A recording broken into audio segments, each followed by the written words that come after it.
Welcome to the Jerk Circle podcast. I am your host, Harold Butler, and today we lost a couple soldiers.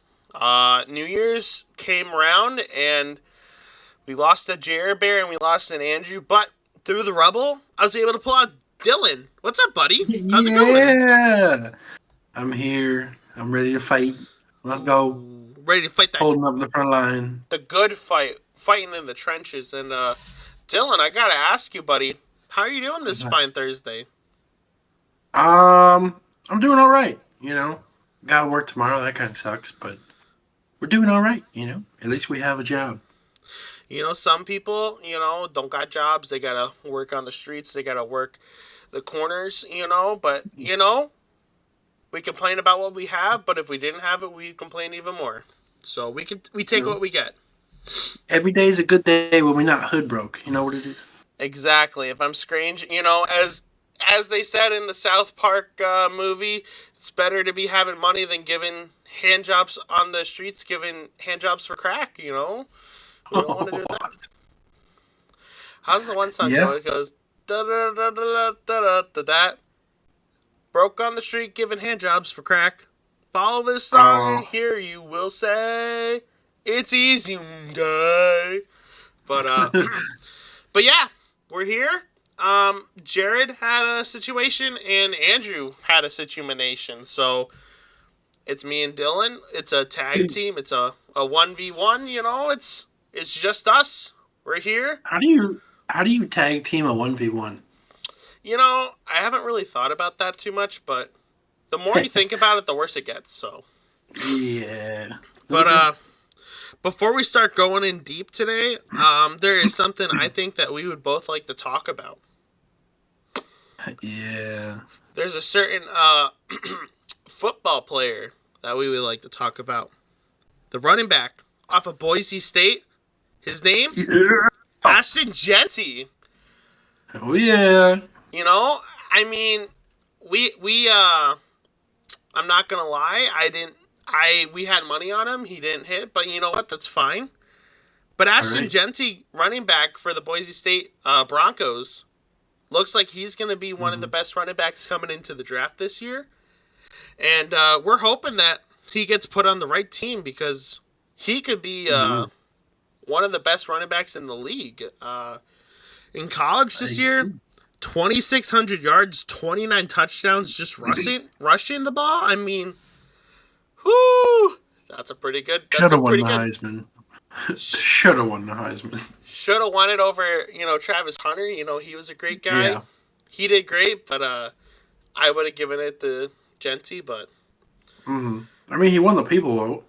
He won the people vote, and I want to say, I could be wrong. I thought he won the first place vote or second place vote or something like that. He won.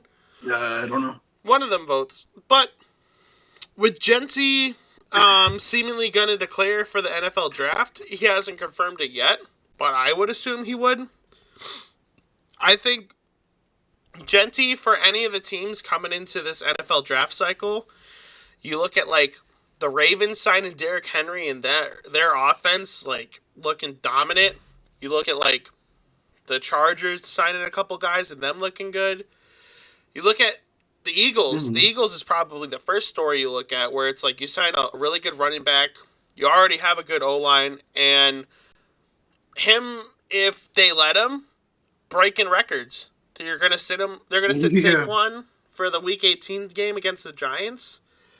But you could have broke the record for Eric Dickerson's rushing record. But the thing that he should, as a Giants fan, I'm biased, but Nick Sirianni, the Eagles head coach, he's such an asshole. I mean, he literally was asked earlier in the season, "Hey, you wanna go for this, or you want?" I don't remember what the game was, what the circumstance was. But he's like, hey, you're close to breaking a record. You want me to put you in? He's like, no, let them young boys eat. Let them cook. And now he has the opportunity. He's even closer, and you're going to bench him? I get you want him for the playoffs, but let the man do his thing. I thought the game, I thought what I would have done personally is told Saquon, hey, buddy, we want you to break the record. We want you to have a historic Eagles running back season. But we want you Mhm. healthy for the playoffs. So I would have said, we're going to give you the half. We'll give you a couple designed runs. We'll play you Yeah. normally for the first half. And if Right. you don't do it, then that's fine. If you're like 3 yards off, all right, we'll play for the record. But instead, Yeah. Nick Sirianni says, no way, Jose. I don't want my guy injured. Which, for long-term winning the Super Bowl, yeah. But if we're being honest, Jalen Hurts ain't winning Super Bowl. That guy, Right. fantasy football, he's great. Real life football, I don't know about that.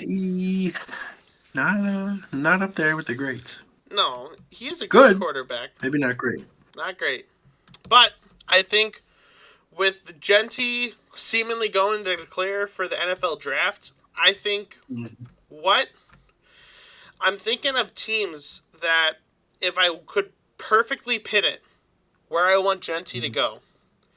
Is there a specific team, Dylan, that you would say if Ashton Jeanty goes here, I could see success for him? I would really like him to go here for him to have a great career. Is there a specific team that really speaks to you? Well, that's tough. Looking at like draft order right now, looks kind of rough. I don't really know exactly what each team needs per se. But the team I think I would love to see him go to, mainly because I would love to sport the colors with his name on it, but is in pick 10, the Saints. Ooh, could you imagine? Somehow, some way, they keep him and Kamara on the same team. You got Jeanty and Kamara. Ooh. But I know they're so screwed on their books right now. It's not going to happen.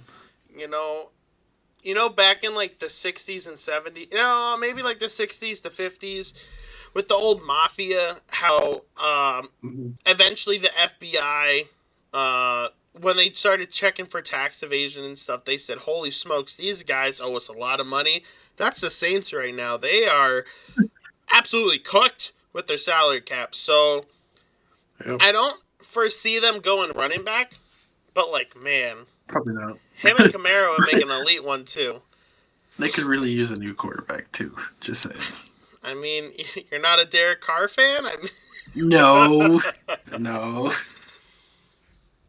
Spencer Rattler did not look good in relief either. He did not look good at all. No.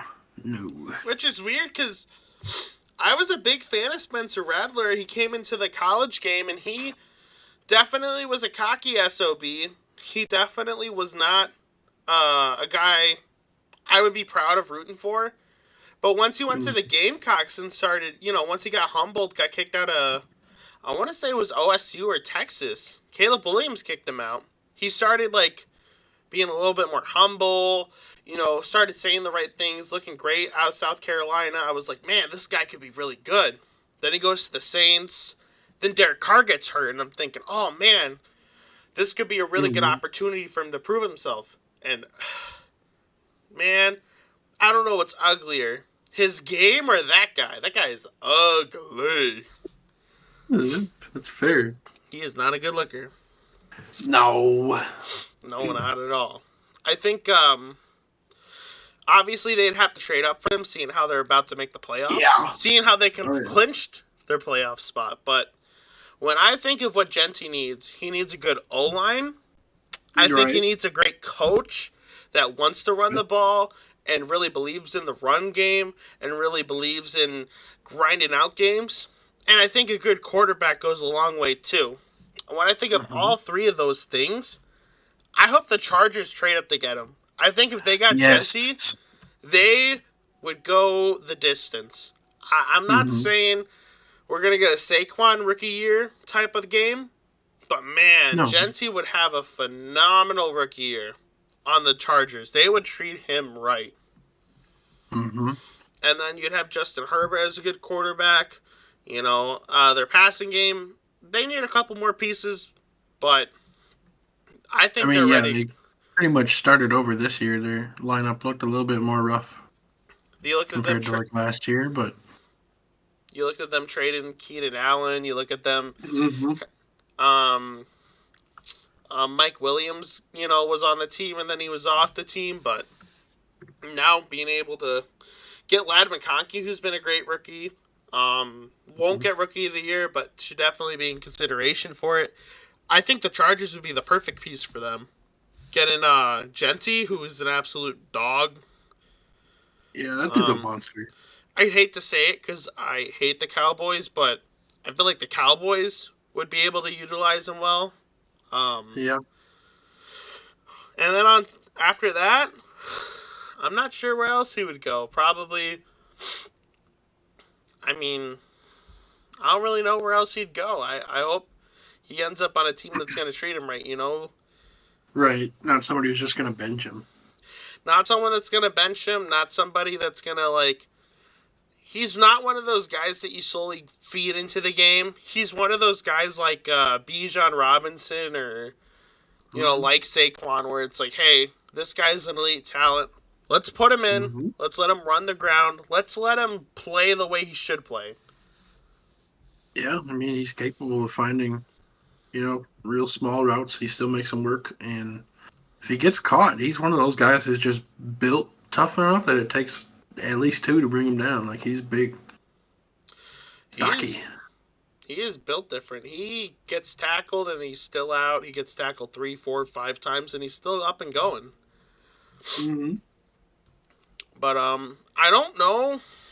I think Genty's probably my favorite quarterback or like any prospect in this draft. Yep. I mean, Same. I like Cam Ward, the quarterback out of Miami, but I think Genty's probably my favorite. I got the most amount of like ties Mm-hmm. with him, I guess. The most amount of like, man, I really hope he does good. For But sure. yeah. Um, is there maybe any other college prospect that you really like have any Ooh. ties with? Maybe like a guy that you saw, maybe a guy that you like seen that you're like, man, I really like this guy. Um, tell you what, who's looking good is Scatterboo. Scattaboo. He's looking so good out there, man. That guy was doing good in the college playoffs today. He was looking good. Mm-hmm. Mm-hmm. Monster. And he has a great Where's great college 25 football card for Ultimate Team. Yes, he does. Scattaboo. Scatterboo. I What's his think what year is he in? I want to say he can declare this year. I might be wrong. I have to. Ain't he? I gotta check that up I real thought he quick. had another year Actually. in. Uh, no. Let's see, let's wait and find out.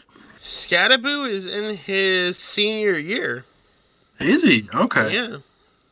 Alright. Arizona State, 1,700 yards, 21 touchdowns. So he will be declaring this year. He will. I don't know. Which, from what I've seen, the way that he's played, he kind of reminds me of like Austin Eckler, where it's like he's a good Russian guy, but him in the receiving game could be a problem. So I could see a team, like late. There's a couple running backs that like more than him, but like early second, mid round second, maybe like early third. I could see him going to like a Yeah. pass heavy team and him being a problem. Yeah, for sure. But yeah, He's one of those guys just like Jeanty. He's really capable of running routes. I think that's kind of an important thing to be Yeah, able. for You sure. can't be one dimensional. Right. Like obviously, running with Finds the those ball is pockets. hard. Running with the ball is great, but being able to catch stuff in like situations where they have to pass the ball, being able to be a good down third back is very, very important. Mm-hmm. But yeah, I think this is definitely going to be a more football oriented podcast because the thing I wanted to talk about today with you, Dylan, Uh-huh. is it's the New Year's. It's 2025, And a lot of people have New Year's resolutions, trying to eat healthier, maybe get off stuff that they shouldn't be on, maybe try to take more time to spend with their family. But I think one of my New Year's resolution is to kind of think about the things that are important for fantasy football. What are things that I've learned this year that I need to think about going into next year with the fantasy football season basically being over? Most people are already done with their leagues. If you're in an 18-week league, you're technically still in it, but most people aren't. Yeah. If you play in an 18-week league, you should probably call it quits now. It's a bad idea. Everyone's sitting. I got to pick up Yeah, it's rough. little Jordan Humphrey as my wide receiver. That's not cool, but with going into the New Year's with resolutions and pact, I want to ask you, Dylan, what is your fantasy football New Year's resolution? And I'll start first so you can think about it, because this is kind of a loaded question. Sprung it on me. This is a big question, a thing to think about. But when I think about going into next year, my biggest whiffs, my biggest mistakes, what do I need to learn going into next year? The first thing I think about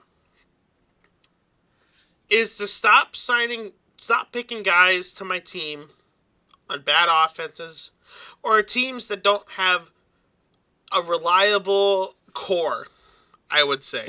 And what I mean by that is, a perfect example of this is Michael Pittman Jr. You look at this guy, and you would say, well, he's the wide receiver one on a team that could have a really good offense, with a coach and staff that could be really good, with an O-line that's really good. And it was very clearly, for anybody who's had Michael Pittman on their team, on their roster, a big whiff. He's not it. I think another example that would be Travis Etienne, which is probably the biggest draft bust of this year. Dude, last year too, he was so rough. You look at that guy, and I don't know if it was last year or the year before, but he had a phenomenal year where he was a top running back. And everyone, if you looked at the stats, it was really inefficient, but he got touchdowns. And then going into this year, the O-line's not very good. Trevor Lawrence is okay. He should be playing better, but not the worst quarterback. But the coaching staff, I didn't believe in. The whole piece around him, the whole cake around him was not very good. And then Travis Etienne put up one of the worst second, third round pick running back performances I've ever seen. It was, you felt like you had to start him the first couple weeks, but he was dog shit. Pardon my French, but he was not good. I'll give it to you. And what I learned, I think, especially with running backs, you have to, is it a good team? Is the team that the guy is playing on a positive team that's winning games, first off? Because if a team is always behind, they're going to want to pass the ball, and if the running back you pick is not a guy that's a pass catcher, they're not going to do too well. They're going to always be subbed out for a guy that can play third downs, guys that, maybe offer something that they're looking for. And then the other thing I'm looking for is the O-line good, and is the quarterback good? If a running back is playing on a bad O-line, unless they are a transitional talent, someone that's beyond great, they're probably not going to look that good. DeAndre Swift played for the Eagles, and he looked pretty solid. Then he played for the Bears this year, and he had a couple good weeks, but otherwise completely fell off. Saquon looked pretty solid for the Giants, but had a couple down years, had a couple years lost to injuries. He goes to play for the Eagles, and has one of the better running back seasons ever. So Yeah. I think going into next year, if I'm drafting a guy, especially a running back, they need to have a good O-line. They need to have a good offense. And I think they need to have a good coaching staff. A team that I believe in. A team that I feel like isn't playing for their jobs, isn't playing selfishly. A coaching staff that knows what it needs to win. So Right.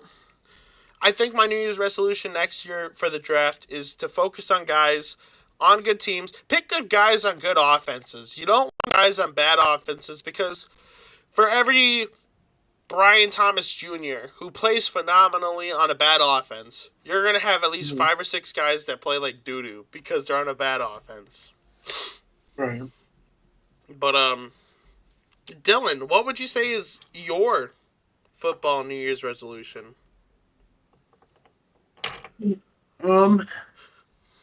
I think for me, I definitely have this was my second year doing it, and kind of the year where I'm like, I'm really, really getting into it now, and I think for me, starting to do more of my research in the off season, and I went really running back heavy this season, and that paid off, but I didn't get too many great wide receivers, and I think that's something I need to fix next year. Because that's kind of what killed me. Who would you say is your biggest culprits for killing you for wide receivers this year? Ooh. I'd probably have to say Flowers. Say Flowers. Because it was such an on and off, hot and cold performances from him. And every time I'd be like, oh, he's not looking that great. Or, whoever they're facing is like, oh, I don't know if he'll get a lot of work. When I bench him, that's when he pops off. And then we're like, oh, it looks like an easier team. We'll see what we can do. He does absolutely nothing. I think the start, so if you're looking at the start of the year, you have 11 points, 22 points, which is pretty solid. Then you have 5 and 2, 18, 22, 4, 18, 29, 7, and then he kind of ends the year around that 10, 11 points. So he didn't quite. You look at the stats, and it's 100. It's not the worst, but there were definitely better performers for the season. Yeah, I would say that he definitely had a middle-in performance. If this guy's your flex, you're probably solid on. If he's your ride or die number 1, you're probably clenching your butthole every week. Yeah, and that was the case because I did not get great wide receivers, and that's kind of what killed me this season. No, I agree with that. I think a lot of people going into this year too thought of going wide receiver heavy, and while having a real difference maker as wide receiver really helped out. Mm-hmm. I think there was a lot of guys too, like Garrett Wilson or like Adams and stuff, where it's oh wow, this guy is really gonna make a difference. And there are weeks where wow, they pop up. Garrett Wilson, I think, is the true epitome of that, where it's you look at the stats, he's wide receiver 8, so you would go, wow, he's really good. But he has such boom bust weeks where it's he puts up 30, but then the next week he puts up 5, and then he has another week where he puts up 29. And it's and now getting towards the end of the year, he's putting up solid numbers. Decrease. 14, 11, 17. He's not putting up bad numbers.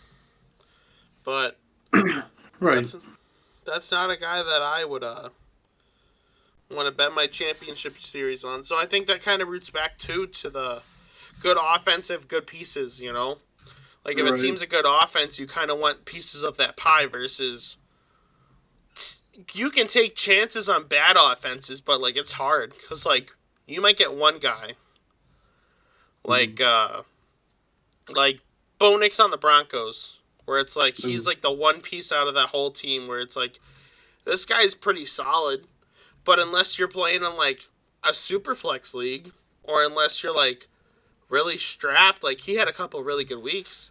It's kind of just like thinking about what racehorse do I want to bet on? The one that was raised well, bred well, fed like all the proteins versus the racehorse that's like left in like the Gooner stable with like nothing but like Play-Doh and stuff. It's like I don't want to bet on that horse.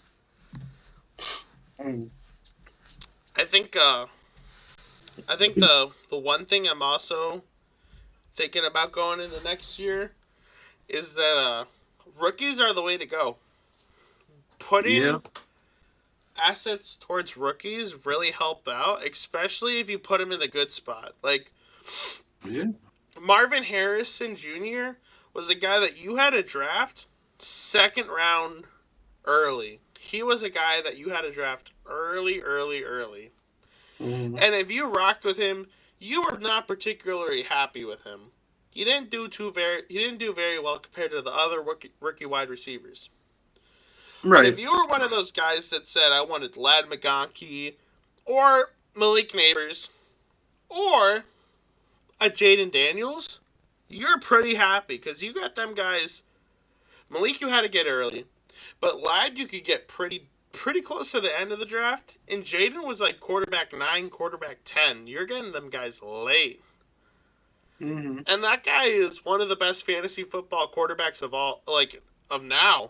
He broke Robert Griffin Jr.'s record for rushing yards, and he's quarterback 2, quarterback 3. He played phenomenally.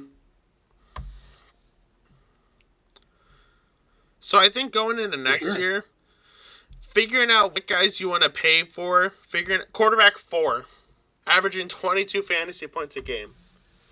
But going into next year, I think rookies have a lot of value because you don't know what they're going to do. But then it also pairs with the first point I made.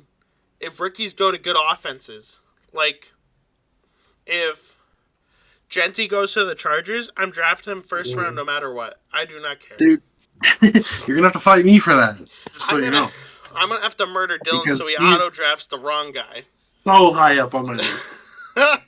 I'm going to have to put Dylan in a headlock or something for that pick, because I know if I take Jeanty before him, he's gonna throw a fit.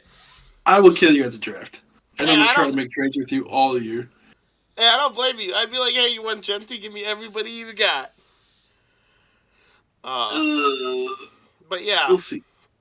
I think maybe an honorable mention is, I don't want to say putting guys in the burn book of like, I'm never going to draft these guys again. But definitely putting a little tag on him. Like, Kyle Pitts is a guy I will never, ever draft again. That guy is the biggest disappointment I have ever picked. I hate that man. That man I got beef with. He had such a good rookie year. He put up over 1,000 yards. And then he just, does nothing. In the year where tight ends don't do anything anyway, he did nothing. It's kind of rough here. And this was the year tight ends were supposed to be fixed because you were like, oh, you got, all the top guys. Like, you got Kelsey and you got Mark Andrews and you got, like, you got all these guys. But then you got, like, oh, we got a bunch of other, like, guys. Like, oh, I don't want to draft a guy high. David Njoku. Oh, I don't want to draft a guy high. I got Hunter Henry off the Patriots. I got all these guys, I don't have to worry about. And then what happens? Everybody stinks. Again. It's year after year. So tight ends don't matter. Unless it's Brock Bowers, because that guy's good. That guy's phenomenal. Yeah. I mean, it's been a really rough season overall for, like, everybody. All the injuries and everything. Yeah, I think for offense especially, it's been a hard year. You know, a lot of guys got hurt. You know, Christian Kirk Mm. got hurt, wide receiver off the Jaguars. Pacheco got hurt for the pretty much the whole entirety of the year. Yeah. Um, Lottery dart I had was on Hollywood Brown. He got hurt at the start of the year. He was basically done for the entire year. Um, Mm. is there a guy that specifically hurt you for injury this year that you were like, I had a lot of hope on them and they just got hurt? Ooh, injury wise,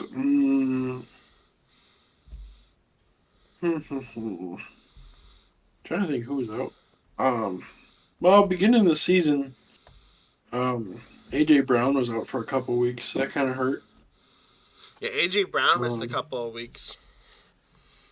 Puka Nakua the same. He was out for a couple weeks right in the beginning.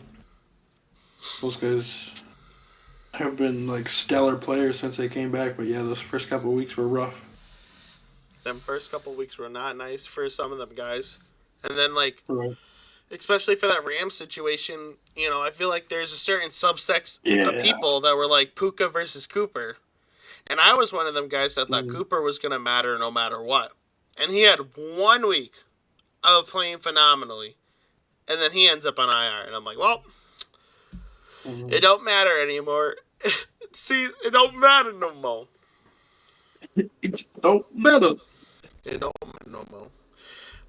But maybe like a rapid fire. Do we have any like quick little, maybe like a certain guy that we're like this year I'm gonna like really pay attention to. I want to draft. Maybe something like really quick about what we going into next year. Like a quick little Mm. like post-it note of like, man, this is what I really want to focus on.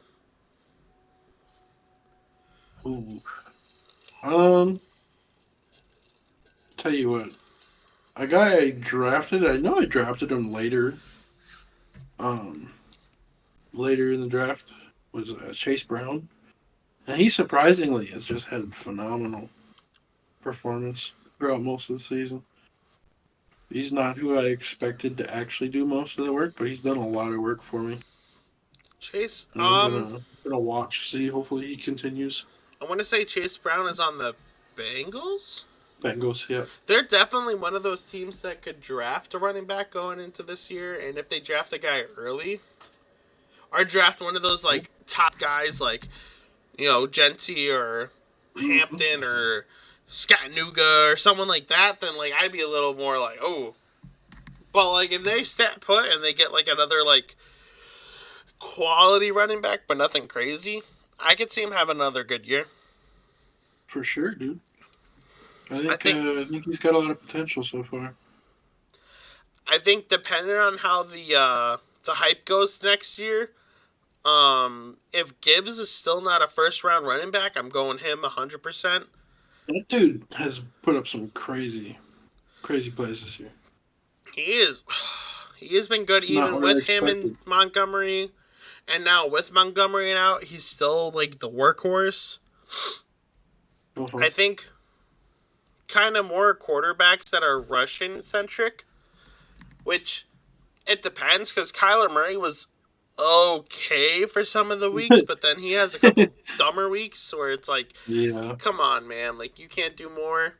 So I think like Yeah. more two-way quarterbacks, and then maybe like if I take a guy like Kyler or I take a guy like Richardson, maybe get in a more pass-centric quarterback like Baker Mayfield, who's been top 5 or 10, or Jared Goff, who's been top 10, like having like a backup plan in case.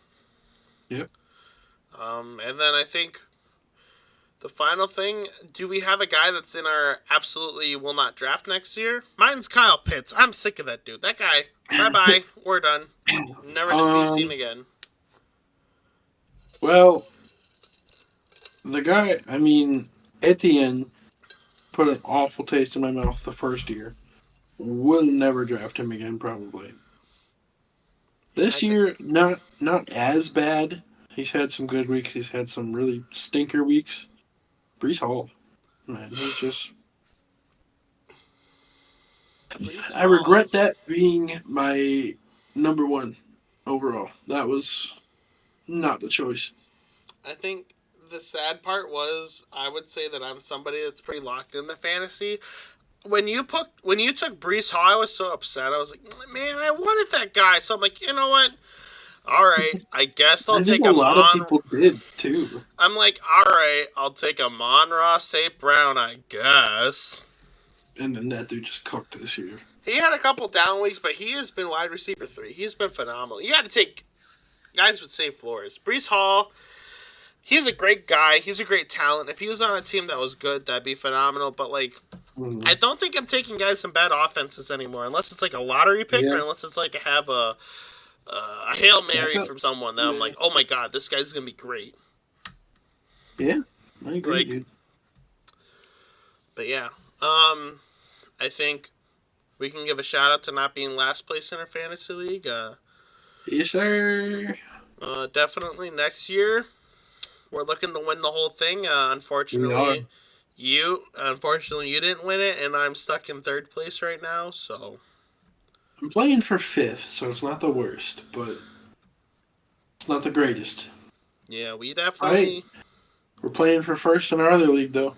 That's good, attaboy. I'm playing for 1st in my home Jer Bears league, but the guy didn't pay for it, so I guess technically I won it, but we don't know how that's gonna work.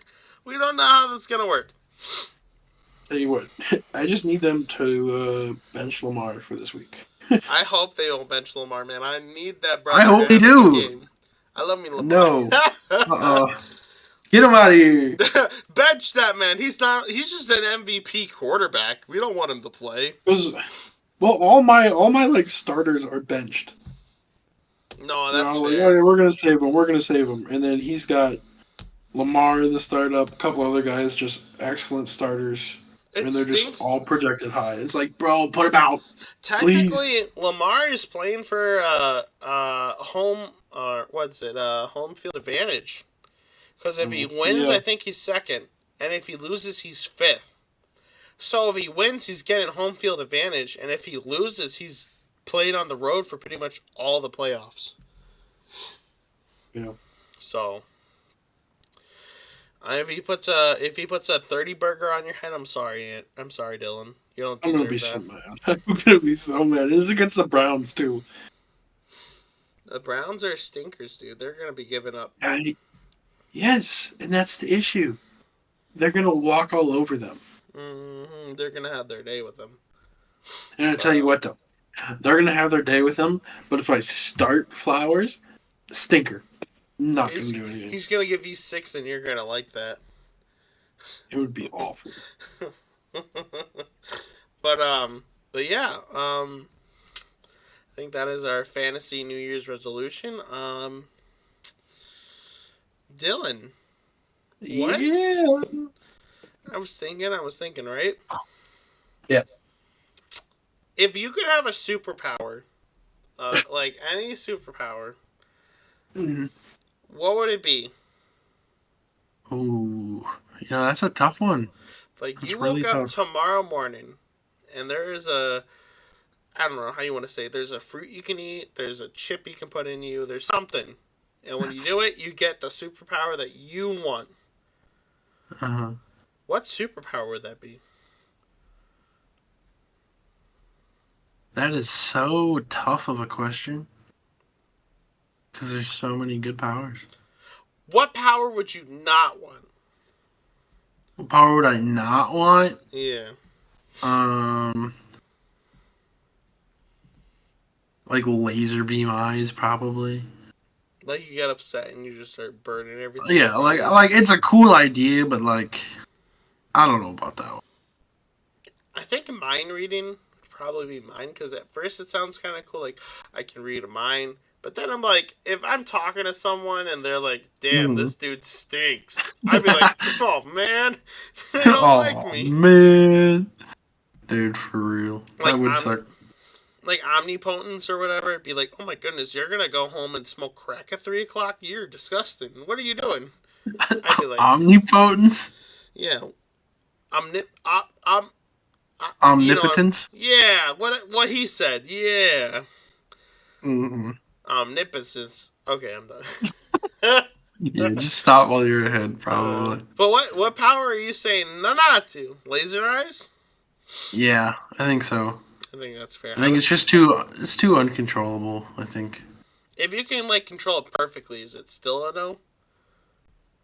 Well, yeah, I mean, like, if you have control over your use of it, that's fine, but I feel like, the intensity, even if you're not trying to do, like, you might hit something behind or whatever, What like, if you're just gonna burn through everything. what if you're like Homelander, where you can like control how intense it is? Where it's like if you're just trying to like lightly warm up a glass of milk, you can do that. But if you're trying to like melt flesh and kill somebody, you can do that too. Is that a yay or Alright, nay? that's a little bit different. I think maybe then, Okay. but it's still probably not first on my list. I think talking to fish would be pretty bad. Um, Like yeah, that'd be kind of rough. you're going fishing, you catch this big ass like bluegill, and it's like, "Don't eat me! I have a family." And you're like, "I can't eat this guy because he's crying to me." But yeah, I don't know about that. That doesn't sound good. yeah, hmm. Yeah, I Mm, think that laser beam eyes would not be that very particularly useful. no. I mean, even if you try to like, if you know you're trying to scare off homeboy from like talking to you or something, I feel like it's still Yeah. like, I don't know. I don't think it'd be that good. No. But yeah, we are at the end of the episode of the podcast with just me and Bill. But before we end the podcast, Dylan, I gotta ask you, what is Mm-hmm. your hot topic of the week? You got something that you're really Ooh, enjoying, really into, maybe a a new hot thing that you like? topic of And the I week. swear to you, if you say Landman again, I'm gonna have I'm to not tickle you. gonna say it. I'm not gonna say it, Harold. We're gonna Trust. the audience is Trust, saying we're brother. sick of Have it. trust. They said Landman's good, but that's a lot of talking about Okay, Landman. alright. I did it, what, like 3 weeks in a row? That's enough. That was plenty. Tell you what, though. I watched the new season of Squid Games. Ooh! Oh! Excellent. So Oh! good. Okay. You I know, don't want to spoil nothing, but so good. alright. Maybe we can have a non-spoiler discussion about this, but I'm willing to forfeit my hot topic of the week. If you want to talk about Dylan, what did you like and what did you not like about the new season of Squid Games? Um, I think what I didn't like was like the start of the season, like the first episode, maybe episode and a half, was a really slow start. There was a lot of setup to get to somewhere that could have been within an episode. I feel like it was kind of dragged out, Mm-hmm, mm-hmm. but the intensity of the games and how much the game master toys with the main character is just so good. Like he plays that man over and over and Mm. over. He's not ready for a single thing that happens. It's I so good. I definitely agree with you about how my least favorite thing I would say is some of the pacing of it feels really, really slow. Mm-hmm. If we look at like season one of Squid Games, the first episode, you would get Out of the introduced gate to the swinging, main wow. character, and you get introduced to some of the side characters. But they get through the Mm-hmm. first game, they all realize what's going on, and then the episode two starts off with like, the aftermath of it. That's perfect Mm-hmm. because then see episode one is like the perfect like oh my goodness what's going on, and then episode two is like the well what's really happening, what's going on, like oh my goodness, like this is a little bit more than what meets the eye. Where I think Right. season two episode one it feels like it's such a slow burn. It really is. It And really is. the ending of season, like obviously without spoiling it, but the ending of season one, the second that Mm. he made that decision, I was immediately like, okay, this is setting up for another Mm-hmm. season. This doesn't really Right. make sense. And then, like, kind of the leading into, like, what happens, and then the main guy getting into it again, even though you already dealt with it, it felt Mm-hmm. like just kind of like, like, it didn't make a It lot of was sense. it was so dragged out. It really was. And then it's like he goes in with a plan, and then the plan doesn't work, so he's just basically stuck in it. But I think the biggest, I sound like a negative Nancy. I think my favorite thing out of all the stuff in Squid Games season 2 is the side characters. I like a hell of a lot more than season 1. Oh, they're so good, dude. Oh my god. Season 1 had like 3 or 4 guys that I was really like empathetic, like wow, I really like them. But the second season has so many guys that like I'm like really into. Mm-hmm. And even like the major villains and stuff like Thanos is so fucking Dude, funny. oh my gosh, that's so great. Like, I'm just a rapper. My name's Thanos, and it's like, what? Who are you? I'm not gonna just spoil. Stop. I'm not gonna spoil nothing. But in the one game where like they said that he needed a certain amount of people, and he looks at the dudes and he goes deuces and just like kicks them in the chest. I was like, what? Dude, for real. Oh my gosh. And then, like, the whole time he has this, like, homie next to him, and he's, like, just, like, yeah, man. It's, like, it's so funny. And then, like, a couple of the side characters that I thought I really wasn't going to like, I really did. And I didn't like the way it ended. It felt like they announced they're making the final season the end of this year, which clearly felt like they already had it done. But they're just splitting it in half so they can do another season of it, which... And I hate that because they left it on such a cliffhanger. Like, it wasn't just like, you want it right now. It wasn't even, like, the greatest cliffhanger because, like, it wasn't like we learned something that, like, we didn't know. We learned something that we already knew from season 1 and the start of season 2. So it's like, we're going into season 3, like... wondering about things that we already were wondering about at the start of the second season. The main character didn't even learn anything either. Like, what he knows is what he was told. And everybody else knows that's not the truth. And at first, I think I liked it with the second season of, like, us knowing something that he didn't know. And then us being like, well, what's going on? You know, is this guy, like, just bullshitting? Is this guy, like, actually trying to help? What's going on? And then... when it starts getting towards the end of the season, we start realizing, hey, this guy is a kind of bad dude, but we don't know how, like, what the deal is yet. Such a trickster. I love it. And then we get to the end, and then we realize, oh, this guy is a bad guy, but we already kind of knew that. Right. It's like it plays with you because it makes you grow to like the character, and then it also tears them down at the same time.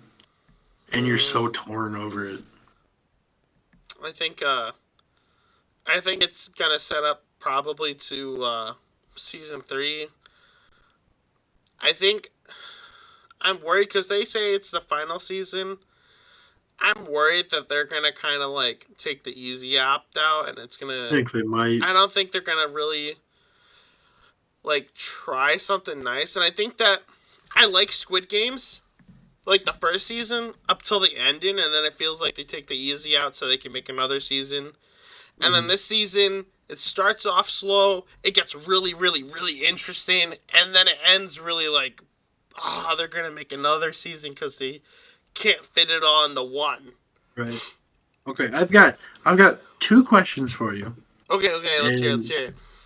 All right, the first one is, at what point did you realize that player 1 was who player 1 was? Like, as soon as they showed, like, the number on the back of his shirt, I was like, no way. There's no way. There's no way. The millisecond, I think it was in after the first game when they started doing the voting process, and they were like, second they were like, oh, this guy has to vote for us, and we didn't see his face, I was like, I said, that's going to be someone that we knew. Exactly. And the second they show that face, I was like, wait, that's the guy from the first season that we saw. Yes. Dude, oh my gosh. And I think the actor does a really good job of, like, being very likable. And, like, you really, like him a lot. Until, like, the very, very end, and you're like, oh, this guy is a little... Like, you can see it coming. He's setting it up. You could see the setup and then the ending, and it's like when he ended it the way it did, and it was like framed like this is what happened when it's not what happened, and you're like, oh, he set it up perfectly so he has a perfect out. I was like, oh, that's great. Right. I love that. All right, and then the second question I have for you is, what's up with the boat captain, dude? Yeah, that. Like, I'm still hazy. I don't quite understand what his whole deal is. Like, why does he do what he does? My fiance, when we're watching it, and he was talking about how, like, he found the guy on the boat and was like, she goes, that guy has something up with him. And then at the end, when he did what he did, I was like, you were right. There is something up with him. That guy's, something else is going on. But, right. And that's one of the things I didn't like about it was, like, we knew that something was up with him, but now we're not going to know until season 3. And so many questions unanswered. So many. There are good ways to leave off cliffhangers, and there's bad ways, and I feel like they kind of did the commercialized way of like, oh, you gotta watch the next season, instead of like, wow, something big happened. Next time, my Dragon Ball Z. Yeah, next episode of Dragon Ball Z. Who? Okay. I think before we get off the Squid Games topic, I gotta ask you, Dylan. Who is your favorite new character in Squid Games? Oh, my favorite new character? Mm-hmm. Oh. It's kind of hard to remember their names because they're not English at all. Right. I think my favorite character probably is the young Marine. Because, like, in the beginning, he's got so much enthusiasm. He's got, like, so much talk and big step in him. And then at the ending, he's just, like, a blubbering baby. And it's like, what? Just switch up on us. All right. But, like, I don't know. I like seeing his transformation and seeing, you see who he truly is. I think this might be a controversial take. So I understand if I'm going to get a little bit of beef for this. My favorite character is, I had to search it up because I don't really know a whole lot about, like, the names and stuff. But is the player 120, the transgender lady? At first I was like, yeah. I was like, maybe a little bit of forced representation, but holy shit. That absolutely not, I think, like, had a great performance in the game. Yeah. It's like, especially at the end. At the end where, like, homies just, and there's, like, so much character actually in it. Just mowing down people. It's like, oh my goodness, this is like a real character. This isn't just like, like the forced diversification of like, oh, we have to have something different in it, and it's like it don't matter. For real. I think that's what I thought. I was like, oh, this is just to be inclusive. But actually, there's a lot of good story behind. There's a lot of character, and I'm glad because I was predicting she was gonna get killed off. I thought they were gonna do her dirty, and they didn't. I did too. We coming into season 3, she's gonna die. But okay, I got something. All right, so what is it? It's the second game. That's the race, right? Yep. In the leg room. race. In the room. Yeah. Okay. So the mother and son. The way that the son was running had me geeking out. I don't know if you remember what I'm talking about. But he was running so goofy. It was so funny. I don't think anybody ran in that normal. Everyone ran in that like they were goofballs. But, like, he was just awful about it. It was so funny just watching them, like, try... I don't think like, person, group, or whatever walked normally. Oh, Like it looked not at like all. I mean, obviously it was like kind of like performative, kind of like dramatic comedy where it's like them all go 1 2 1 2. But it was Yeah, so funny seeing that. It's like, who walks like that? What's going on here? for real, dude. Oh my gosh, it was so great. It was so funny. But Squid Game season 2, season 3 is gonna come out at the end of this year. When that drops, we're definitely gonna Yeah, I have to don't know. talk about that and see if I don't know if there's confirmed release date yet. they confirmed it. Are you at the end? You finished watching it? Yeah, I finished it. I finished it a couple days ago. So at the end of the final episode, they have a little sneak peek at like one of the games they're playing, and it's the red light green light girl, but it's a red light green light dude. Like there's another Oh, creepy looking I didn't see mannequin that. I'm looking. gonna have to go back and watch that. It was like a creepy looking boy version of it, and then it had like a railroad's red light green light. So I don't know what's on with that. Was But it at like the one of the extras in like the trailers or yeah, something? so it had like the first like a Marvel end scene credit where it's like they have the Okay. first set of credits and then they show that. And then they did the Okay. final credits, and then at the very, very end, it said Squid Game's final season will return 2025. So at some point at the Okay. end of this new year, actually, we'll Cool. get it. All right. I am gonna have to go back and watch that. It was weird 'Cause I looking didn't at. see that. I skipped out. Me and Cheyenne were trying to think about what it would be. I don't know what it's gonna be. I'm assuming it's gonna be like red light, green light, but maybe like I don't know, another step involved. Maybe like I don't know. I have no idea. It looked weird, but yeah, Yeah, I'll have to watch it. I'll definitely shoot you a text on what I think about it, man. you definitely got to. And then I don't know if Jer Bear, Andrew were watching it at all, but if they do, I'd be fine with having like maybe we come up with our own Squid Games trap. You know, Ooh, not that'd be not in cool. real life though. We're not killing nobody in real life, but like maybe like the Jerk That's Circle fun. Squid Games. You know. Yeah. Where it's like, what trap will we have Jared have to do, or something, or what trap will we have Andrew do? Finish before your competitor a good shot. Yeah. Oh shit, that's gonna be a good one. But yeah, wow, we made it 57 minutes. I'm kind of surprised we were able to kind of bring this bad boy here. We filled that time, baby. We filled it. We're gonna Dylan's fill-ins, dude. He should be a dentist. Yeah. But yeah, this is the Jerk Circle Pod. We all apologize for having a late episode. New Year's Eve and Christmas kind of set us back, but starting Indeed they next did. week, we're going to be back on regular scheduled programming. Hopefully we can get the whole crew along, and if we don't, we'll still They'll have... be here.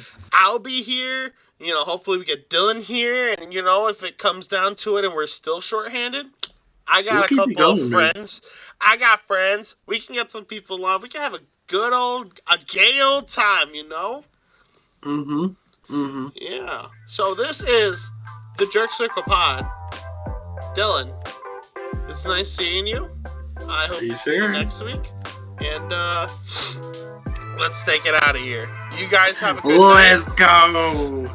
Have a good night, everybody. Everybody have a good night. Bye-bye. Bye.